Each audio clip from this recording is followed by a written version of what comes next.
Thank you so much. Hello, everyone. Hello.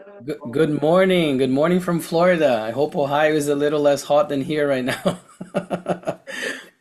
But it's such an honor and a pleasure to be able to be here, to be able to talk about Spiritism, to spread all the amazing things that we have in the Spiritist movement that already, pretty soon it's going to be 200 years since the codification from by Allan Kardec. So it's very nice and always good to connect with people, from other states, to get to know also people who are enthusiastic about Spiritism. And the topic of today that I wanted to bring, especially because it's Father's Day today, so happy Father's Day to all those fathers and all those who have the fatherly role perhaps in someone's life. So happy Father's Day to everyone. And we're going to be talking about honoring your parents, which is one of the things that we know so well from the Bible. So I'm gonna share. I have some slides here because I like to use in my lectures and talks. I like to use visuals usually, so we can like see things together. I think visuals, they help convey a message as well. And I like to bring the text as is. So that's why I want to share some slides. So let me know, Marcio, if you guys are able to see my slides. Give me a thumbs up. Yes. Now it's Um, good, dude. Amazing, amazing. So you see, like honoring our parents, giving some love there, and the idea of honoring our parents. First, we saw that we have two passages in the Bible, even in the older Old Testament and all of that, where we have Exodus, where it says, "Honor your father and your mother, so that you may live long in the land the Lord your God is giving you." And very similarly, we have also this other passage that says, "Honor your father and your mother as the Lord your God has commanded you," which is a very powerful word, to command us to do something, "so that you may live long and that it may go well with you in the land the Lord your God is giving you." So the second one is a little longer, interestingly, and it's telling us that we have been commanded to do that, and there is a consequence to honoring our parents, to honoring father and mother, which it says, "so that you may live long." That's the number one. So they're talking about long lives. And the second one is that it may go well with you in the land that is not ours. It's the land that the Lord our God is giving us. Interestingly, this idea of honoring father and mother, as we see here, relates to some sort of reward, because we can live long and we can live well. Basically, that's what they're telling us here. We have this notion that this earthly, life as a recompense and not heavenly life in here, because back then when these things were spoken and written down and passed down generation to generation, there was not this idea of, or at least not as fleshed out as we have right now with Spiritism, this idea of a future life, this idea of the spiritual life. So everything revolved around their present life, their current life, and by consequence, the life that they had in that moment. So by honoring a person's father, and the person honoring their father and their mother, they would live long and they would live well. And that's why we have in Judaic traditions and other traditions as well, in other religions, this very strong notion or idea that we must respect our father and mother. We must honor them by doing well by their names, by treating them well, by doing all these things so we may live well. So we see that very strongly, like I said, in the Judaic tradition, and even nowadays. And interestingly, in my professional life, one of my clinics is in an area that's 80% Jewish, so I do have a lot of Jewish patients, and I get to see their culture and everything, that like how they follow these things. And it's very, for me to see it with other eyes now with Spiritism, is very interesting. But the notion that family was this very strong bond, this thing that we must honor. So that's why the word honor itself is very strong. But they're saying that we were commended by God to honor our parents. And like I said, today we're going to be talking about specifically that, honoring our parents, especially today, Father's Day. So there's an even added, I guess, a bonus to that notion. But before we talk about family, I like to bring it to a more macro level and talk about society. Because if we think of the family is within the family unit is within the context of a larger society. And then for that, I'm going to bring us to the Spirit's book, particularly question 774 of the Spirit's book, where they're going to ask the spirits whether whether the family ties or the family that the ties that we see among families compared to animals are merely social customs and not a law of nature. Meaning the ties that we see that humans form and they call families, you know, this is my mother, this is my father, these are my siblings, these are my children, I'm their father. Are these only through social ties, or what's the difference between, you know, those ties and animals' ties? And they're gonna say there is in man something more than physical wants. There is the necessity of progressing. Social ties are necessary to progress, and social ties are drawn closer by family ties. That's why I said going from the macro to the micro. Macro is in societal ties, going to the family ties.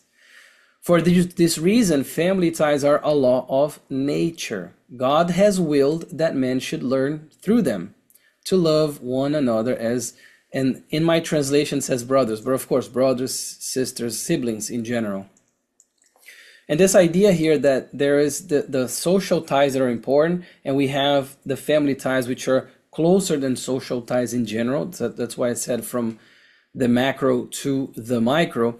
And the social ties are drawn closer by family ties because we all need to progress. Therefore, there is a law of society, and we have that in the Spirit's book, more than 10 different laws, you know, the other types of law, but this one specifically, the law of society, which again translates to this idea that we must live within a family context. Otherwise we would be like animals that a lot of the times we see that in the animal kingdom where, let's say, the baby is born and the mother already abandons them, or the father, you know, whoever, like, abandons them or even eats them, or there's more this predatory sense. We don't have that in humans. In humans we have these family ties, the reproduction, and all those things that occur that are there for a reason, for us to draw us closer together. And then the following question, or the subsequent question, 775, they're going to say, well, what would be the effect then upon society of the relaxation of family ties? And they're going to say a relapse into selfishness. So if the family ties are by nature, no, a law of nature, are a law of nature, something that God wants us to have and gave us the opportunity to have, what would be the consequence of the relaxation of these family ties? A relapse into selfishness.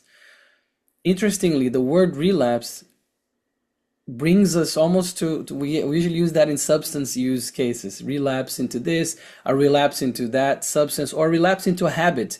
And if we look at selfishness here, we can even think of how selfishness, and we learn this in Spiritism, along with pride, are the two scourges of our moral progress.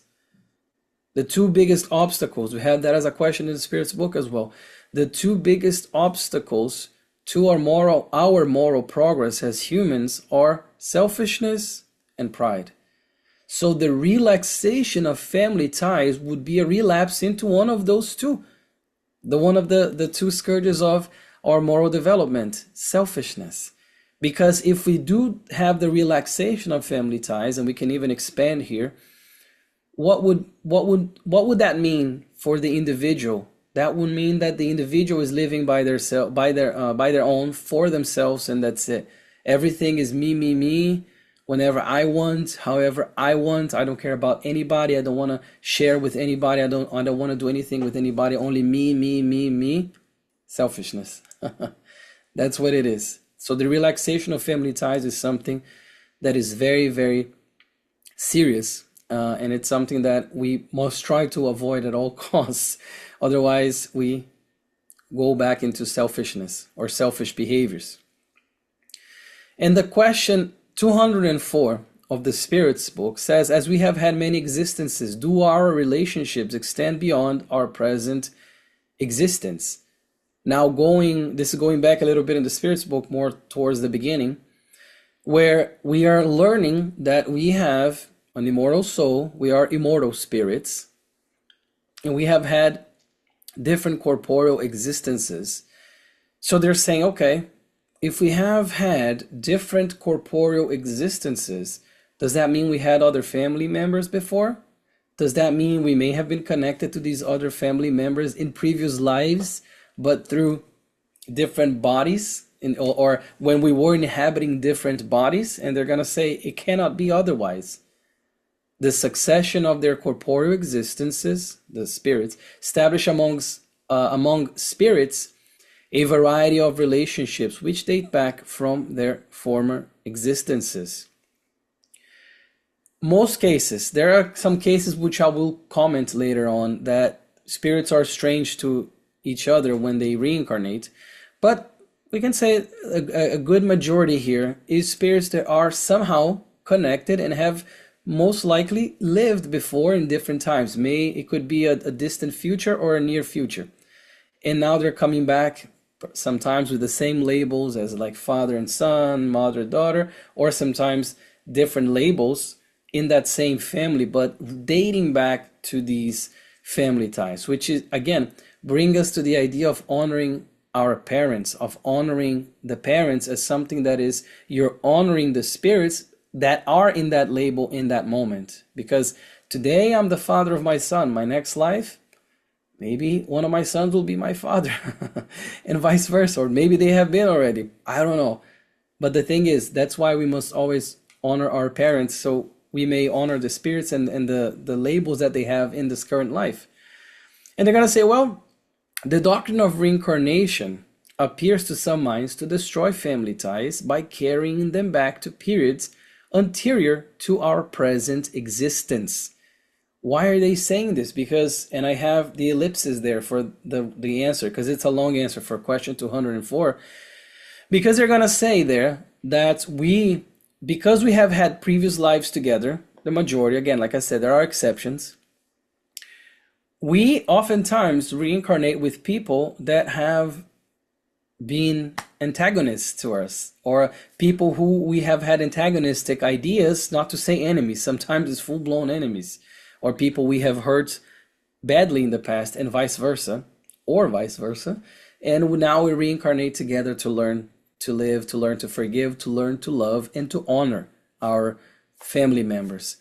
But the idea here is that at the end of that question, they're going to say that's why sometimes within the family you have antipathies and sympathies, as if you're not seeing them for the first time, because you're not. That's what they're saying.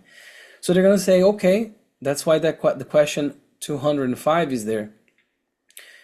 This idea of reincarnation, that we may reincarnate with people who have been our enemies and or we have done so much harm to them and vice versa, this appears to destroy these family ties, because we're being put together in a place under the same roof of people who we have had trouble with. How is that possible? And they're going to say, no, it extends those ties, but it does not destroy them. It extends the ties because, and the spirits here are taking one step further in terms of comprehension.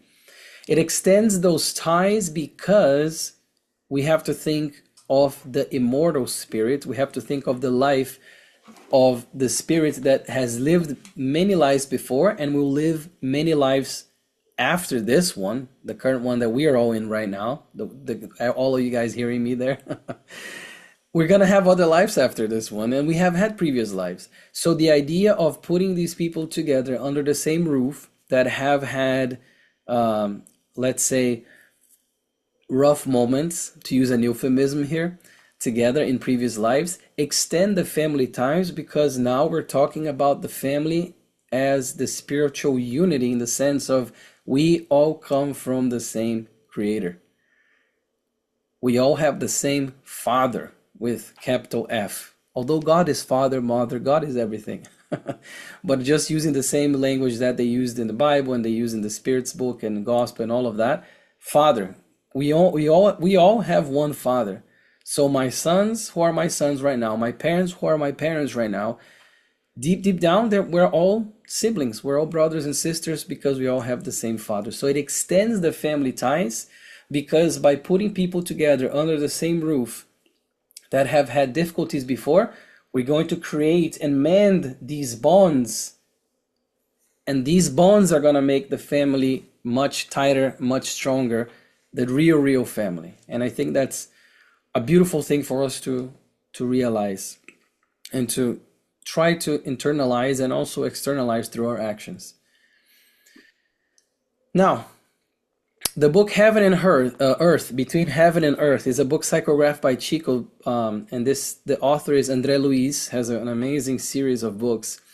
And in this specific one, they're going to talk about the family, and they're going to say the family is a microcosm of redemptive obligations in which we live to serve the greater family that comprises all humankind. That's what I was talking about. The greater family is all humankind because, again, we are all interconnected. We're all brothers and sisters. And they're going to talk about heredity in this book too. And they're going to say heredity is guided by spiritual principles. Nothing is by chance, period. If children find the parents they need, I love this sentence here. Parents, in turn, receive what they are looking for in their children. I'm going to say it again. If children find the parents they need, parents, in turn, receive what they are looking for in their children. Nothing happens by accident. Nobody is in the wrong address, as Chico Xavier liked to say. Nobody in the reincarnation department. Nobody goes to the wrong address. Nobody reincarnates in the wrong family. Even though a lot of us may sometimes look and say, "Oh my God, what am I doing here? I have nothing in common with these people. I can't stand that person." Nothing happens by chance. Why? Because God is infinitely good, just, fair, loving, and merciful. Perfect in all his qualities. And if God is truly perfect, then he would make no mistakes. Unless we say, hey, I think God made a mistake in my case here. Well, then we're admitting a God that's fallible, therefore is not a God. It's not the God that we talk about in Spiritism. So it's interesting that even heredity is guided by spiritual principles, because as we see, in this whole series of André Luiz is great for this, for us to realize how much thought goes into reincarnation, even picking the family that we pick to reincarnate with certain physical traits that are necessary for our own progress. Sometimes through trials that we choose as spirits, sometimes through expiations or atonements that we must do. So we come with certain physical criteria that is guided by spiritual principles. So even that is interesting for us to sort of think about. And now, transitioning to the Gospel According to Spiritism, also a book by Allan Kardec, 1864. And they're going to talk about corporeal and spiritual relationship. So they're going to say blood ties do not necessarily create bonds between spirits. The body comes from the body, but the spirit does not proceed from the spirit, since the spirit already existed before the formation of the body. Back then in the Spirit's book, we have a lot of questions in that regard, where they're asking, do parents, question 203, do parents pass on a part of their souls to their children? And they're going to say, no. The soul we are all created simple and ignorant is one of the answers. Simple because in terms of the element as being simple, one element, indivisible. We are indivisible. The spirit is indivisible. That's it. So we don't pass on our part of our spirit to our children, to our souls, as using the same terminology they use there. But we do pass a part of our bodies in terms of the genetic material. So that's why they're saying the body comes from the body. The soul, the spirit, does not proceed from the spirit because the spirit was already there. My sons are spirits that were already there before they became my sons and inhabited a body that is now there. So this is something that is interesting because it makes us think, okay, if the body comes from the body, we have the corporeal relationship or the blood ties But that doesn't necessarily mean that there are spiritual ties there. Those incarnated in the same family, they're going to say further on, especially as close relations are often as often as not congenial. Look at that.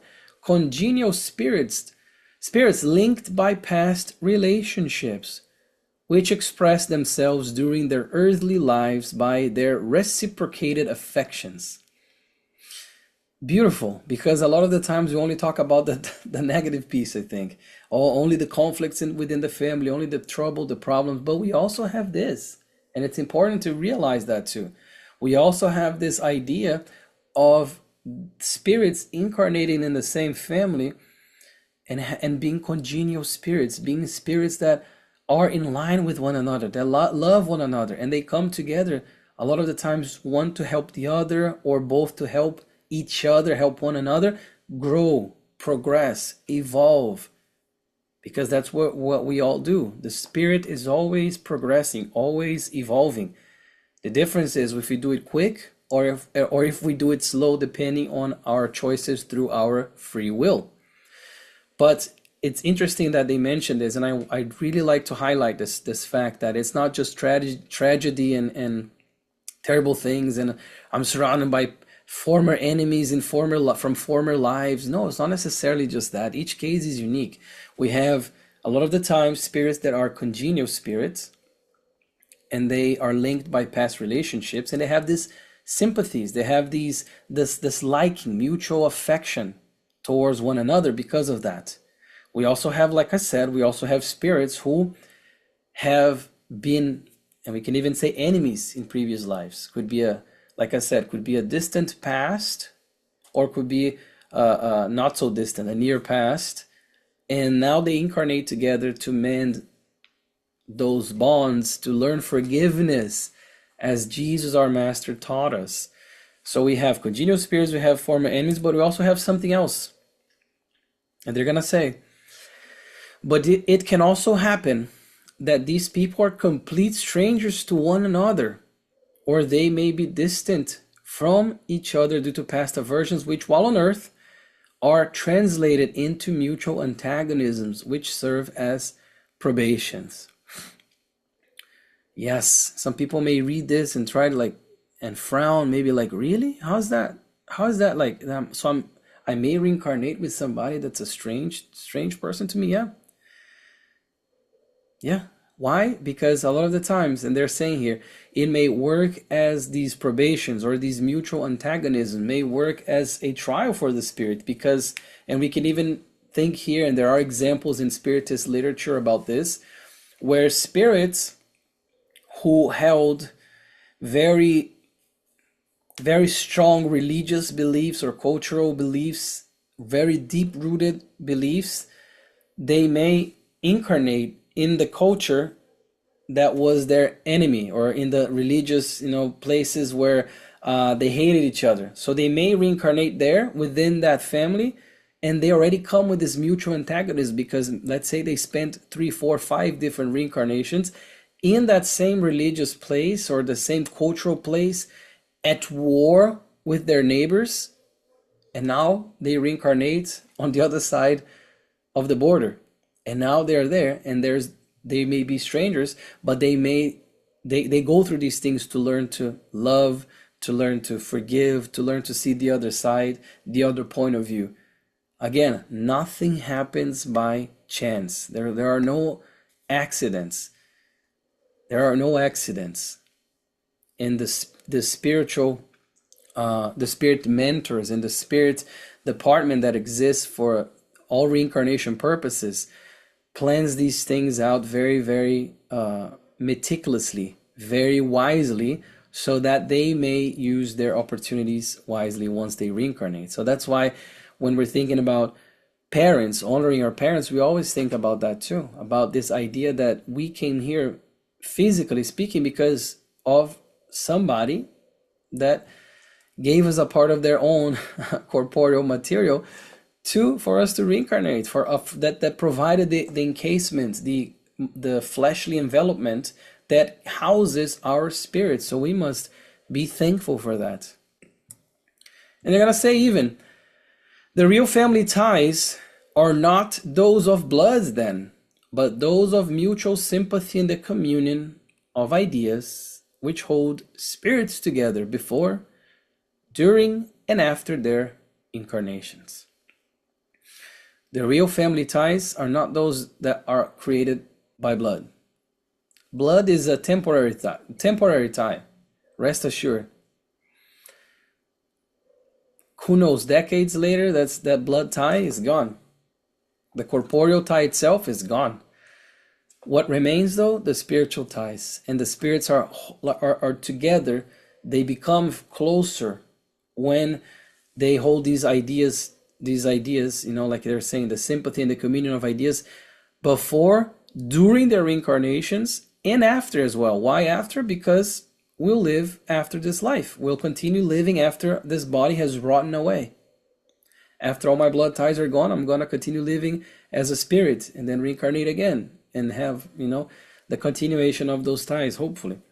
And that's why they say before, because we have lived other lives, during, because we have this life right now, and after, because we will continue to live other lives. Furthermore, they're going to say there are two kinds of families then, along the same lines that we've been talking here. Families through spiritual ties and families through bodily ties. In the first case, these ties are durable. So the spiritual ties are durable and strengthened with purification, perpetuating in the spiritual worlds by means of the various migrations of the soul. We perpetuate these spiritual ties in the incarnation and after as well. Where? Well, up there, and when we reincarnate again, and when the spiritual world again, and then reincarnate again. So we always perpetuating these things. But the bodily ties, like I said, the blood ties, only bound by blood, are as fragile as the physical body itself, extinguishing with them, and in many instances dissolving morally even in the actual existence. What does that mean? Well, that means that these ties are as fragile as the body itself. Why? Because if I happen, hopefully not, to pass away today, the bodily tie, the blood tie is gone. It's as fragile as the body. But they add something else here that's important for us to realize too. In many instances, dissolve morally, even in the actual existence, even in the present life. How? When we see the relaxation of family ties, when we see the severing or the severance of family ties, even within the same incarnation, because of an inability to forgive, to love, to express mercy, benevolence, and indulgence. Don't we have cases like this where somebody says, from now on, forget that you are my son. From now on, I'm no longer your father. Forget that I'm alive. I'm cutting all ties with you for one reason or another. So the bodily ties there, the physical ties, in a sense, dissolve morally, even in the same existence, when we have these rifts, when we have this, like I said, the tearing of these family ties, morally speaking, even in the same existence, because people can't, like I said, can't forgive, can't love. And it's hard because, again, if we're putting former enemies within the same roof, there's a lot of material, there's a lot of unsurfaced content that can impact how we behave and how we see each other. But the spiritual ties, those are the ones, the spiritual ties are the ones that remain after we pass on. So the commandment, honor your father and your mother, is an inference from the general laws of charity and love towards one's fellow beings, seeing that those who do not love their mother and father cannot then love their fellow creatures. That's it. Look how beautiful that is. It's an inference from the law of charity and the law of love. Charity here, thinking of acts of gratitude, acts of forgiveness, acts of even thoughts, sending a loving thought to our parents. Because again, now I'm talking from the son position, the position of a son, right? To my parents, honoring my parents, seeing that those who do not love their parents, who do not honor their parents, cannot love their fellow creatures. How can I go outside my own house and try to be as charitable as I can there, but inside my own house, I'm a tyrant? Inside my own house, I can't honor my parents. I can't honor my children. I can't honor my wife. I can't honor people who live close to me. Where's the deep meaning of charity there? If we're only doing it for the other person. Oh, because sometimes it's easy. Yeah, of course it's easier. A lot of the times we were surrounded by people that we have had trouble in the past. Again, to use an euphemism here. But we must look first inside our own house, our own, the four roofs, the four walls and the roof that we have, and then start there before we try to even like go out. This duty naturally extends to those who take the place of a mother or a father and whose merit is much greater because their devotion has nothing of obligation. Here they're talking about the merits of raising children, of being a mother, of being a father. Let's say father especially today because it's Father's Day. Of being a father when they have no merit because there's no biological tie there. How? Step parents or grandparents that the biological tie is a little more distant, but they raise children, they raise those kids, they raise those people as if they're their own sons and daughters, or the uncle or the aunt or the neighbor, who knows, the friend. And it's saying the merit is much greater because there's no obligation. My children who were born from me and my wife, we have that obligation. But if somebody ends up raising them and they have no ties, their merit is even greater because there was no biological connection there, or the biological connection was fewer. So I like this part because it's talking about, like I said, the step parents, the grandparents, or all those people who are not necessarily the biological mother and father and have a lot of merit.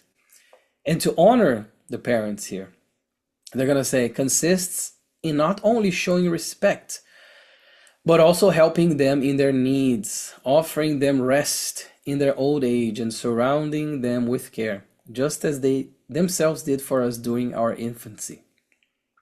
So it's surrounding them with care is to show, like I said, do charitable acts, show love. And there's this idea here of helping them in their needs, offering them everything they offered us. And if somebody says, oh, but I didn't grow up with the best parents, so if I offer what they offer me, they're going to be in rough waters. Well, then offer something different. Then change the music there, change the tone, change the cycle, break that cycle. If it was a cycle of trauma, cycle of abuse, now that you are knowing all these things, now that you are having awareness of how important our acts are in this life, honoring our parents is so important, then you can honor them differently, show them the love maybe they were not able to show you. And for those who have had loving parents, like I have been blessed to have, you honor them by showing them love as well, taking care of them, being appreciative of them. And that's why I love that they bring this idea of also in the same book of gratitude. And before I show what they say about that, I wanted to bring Joanna de Angelis now. Usually in my talks I like to bring a lot of different authors and a lot of different sources, just a parenthesis here, because some authors will speak more to the hearts of someone else, and oh, I like that one, let me get that book. And you can get the book, already help Spiritist Center, help yourself as well. So I like to bring a lot of different source material for these talks. And this one is from the spirit author Joanna de Angelis, Psychograph by Divaldo, and she's gonna say, no one is born grateful.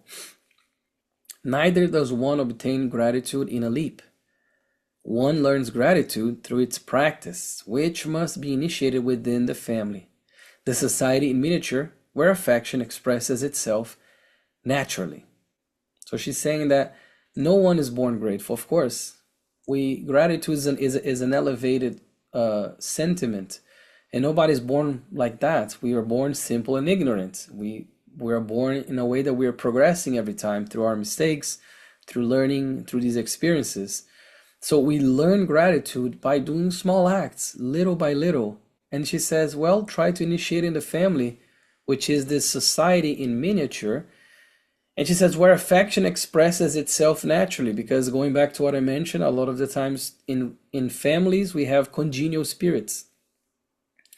So the affection is already there. You already love that person. You already have an affection towards that person, even if you don't have a lot of time with them, even if you don't live with them anymore, and you can have that. So you start there, start expressing gratitude there.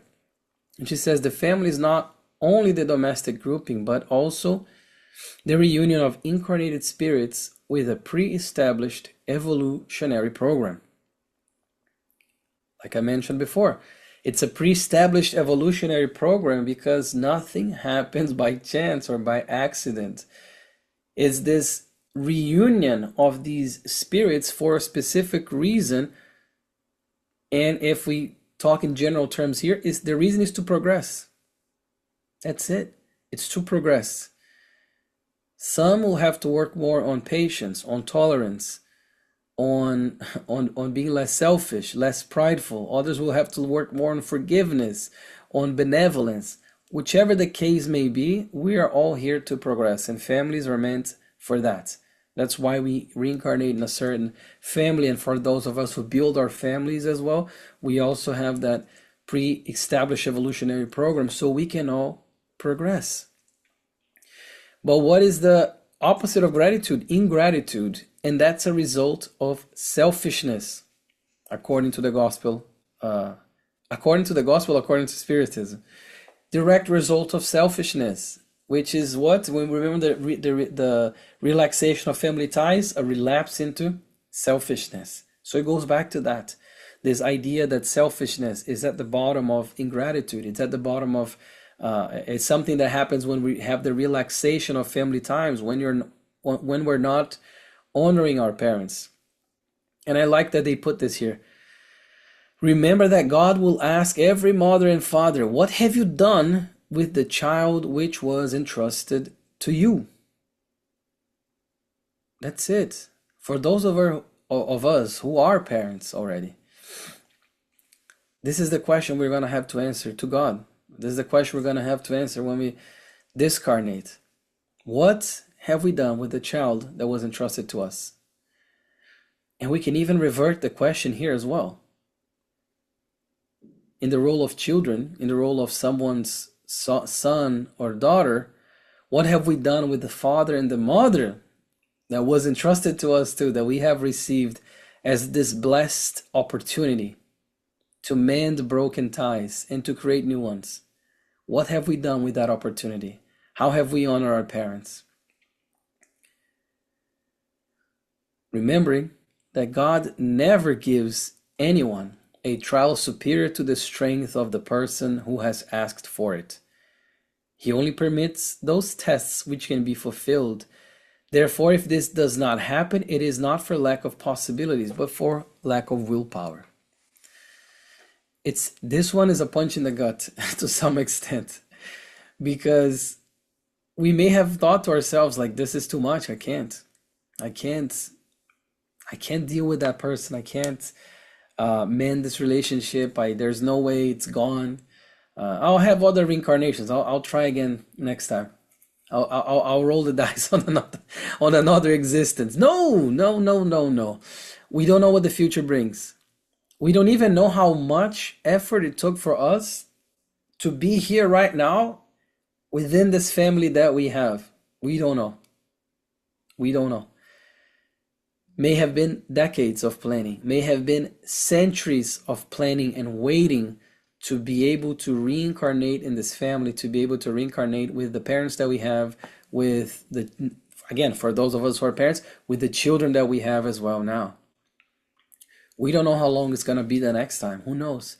So the best time is now. The best opportunity is now. Always remembering what it's saying there. We don't receive something that we can't fulfill, because God is infinitely just and fair and loving. If God gave me something that I cannot withstand, he would be unfair. But if God knows me, because I'm his children, I'm one of his sons. If he knows me, he knows what I can and what I can't take.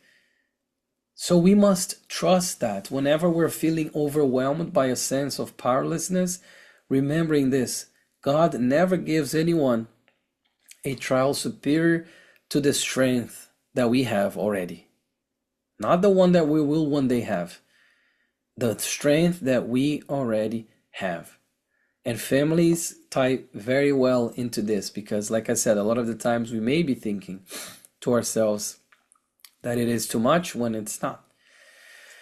Between heaven and earth, again, same book that I brought already, they're going to say that we are all connected to the law of rebirth as an inalienable condition of progress.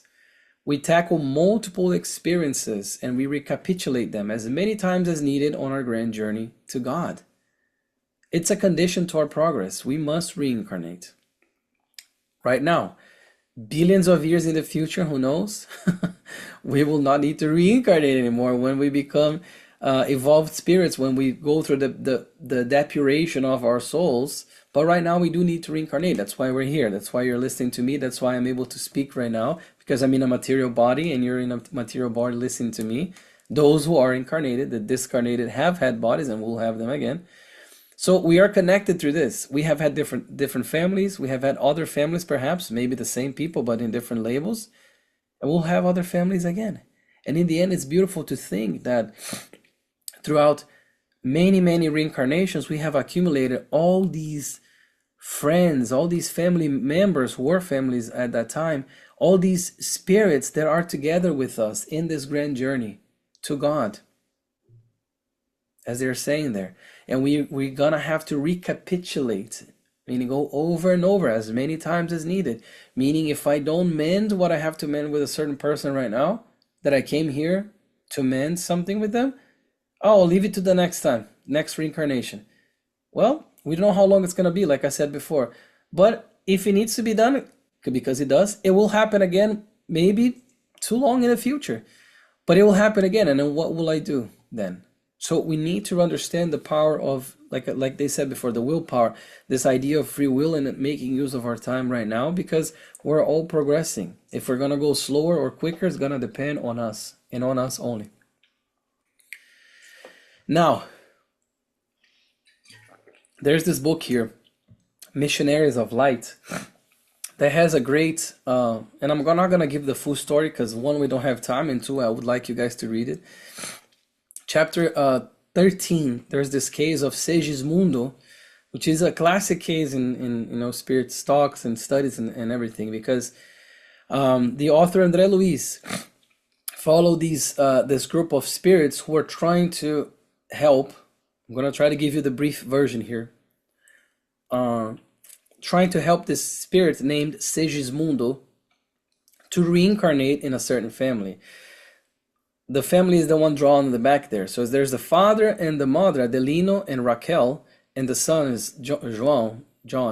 And Segismundo, the spirit who wants to reincarnate, I'm not going to spoil too much. Let's say he did a great evil to Adelino and Raquel, and now he wants to make amends. He wants to, atone for that. He wants to expiate that. So he wants to reincarnate as their son so they can learn the law of love together.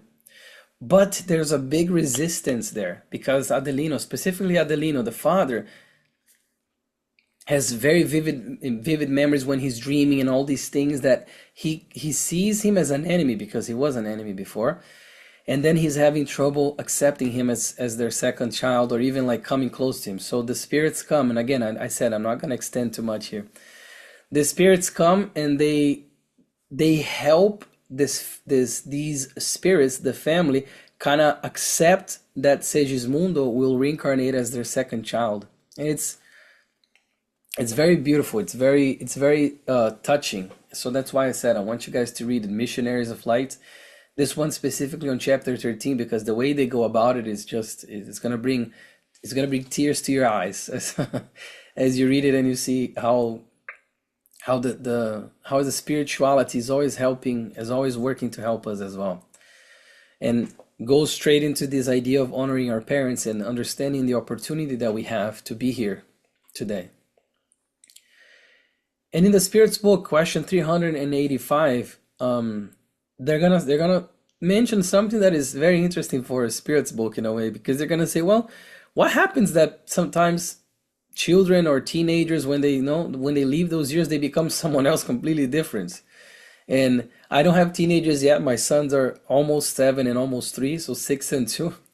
But I in my professional life, I deal with teenagers mostly, and it's I know it's not easy for those who have teenagers there, or those who can remember your teen years. You're gonna remember it's not always easy. So what happens then when we become teenagers and sometimes our personality changes? We have these things, or we go into adulthood, everything changes. They're gonna say the Spirit regaining possession of himself shows himself such as he was before his incarnation. You know not the secrets hidden under the seeming innocence of children. You know neither what they are, nor what they have been, nor what they will be. And nevertheless you love and cherish them as though they were a part of yourselves, and to such a degree that the love of a mother for her children is reputed to be the greatest love that one being can have for one another. In other words, as the Spirit regains possession, basically possession of himself, in the sense that he becomes fully connected to that body, then all these things may come again, all these like inclinations, all these things that, let's say bad inclinations they had in different lives, because they already come with a baggage. Remember, the child that you have there is a spirit that has lived many different lives already. So it already comes with a baggage of good and bad things. So a lot of those bad things, sometimes good too, of course, but the bad things that the one they're saying here can come to the surface as they transition. And that's why they're saying you don't know what the secrets hidden under the seeming innocence of children. And they continue here in the answer saying, spirits only enter into corporeal life in order to effect their improvement, their self-amelioration. The weakness of corporeal youth tends to render them more pliable, more amenable to the counsels of those whose experience should aid their progress. This reformation constitutes the duty confided by God to those who assume the parental relation, a sacred mission of which parents will have to render a solemn account to God. Spirit, we only enter into corporeal existence for our own improvements. But the weakness, they say there, the weakness of corporeal youth, when they're babies, when they're children, when they are teenagers as well, makes them more pliable to the experience of the parents who have lived more than them, obviously, in that life at least. And then that's where the duty comes as parents, for us who are parents now, to educate them, to provide them with the best resources possible, provide them with the best, showing them the best path, the best habits, and showing our best selves as well to them, because children copy everything we do. Doesn't matter if we say don't do that and we do that, they're gonna do it too. So it's a sacred mission that will have to answer to him. And to end here, the last one I wanted to bring is The Consoler. This is a book by the Spirit Emmanuel, psychographed by Chiquitz, questions and answers. And question 108 is going to be, what is the most elevated basis for a sound moral education? Within the sacred institution of the family, the basis of all education is to provide a religious foundation along with the example of fulfilling the highest duties of life. But by religious foundation, meaning everything that truly matters, everything, not just the traditions or rituals or empty prayers or things like that, the actual things that we must exercise. That is why the home plays such an important part in the edification of humankind, and why the mission of women, they're saying here women, is so significant before the divine law. And that's why. And we can even extend, of course, to fathers as well. So the mission of the parents, hence why we must honor our parents. And those who are parents, honor your children as well. Honor your children as well. So honoring our parents, we're going to have all those things that we already saw in the Bible, and that's why the home plays such an important role in the edification of society, because we're not going to have a better society if we don't have better homes. Period. Starts in the home, and then it expands to the greater environment, which is the society as a whole. And with that, I want to leave some space for comments and questions and stuff. So I want to wish everyone a blessed week, and I'm gonna stop talking. I want to hear you guys a little bit. Thank you.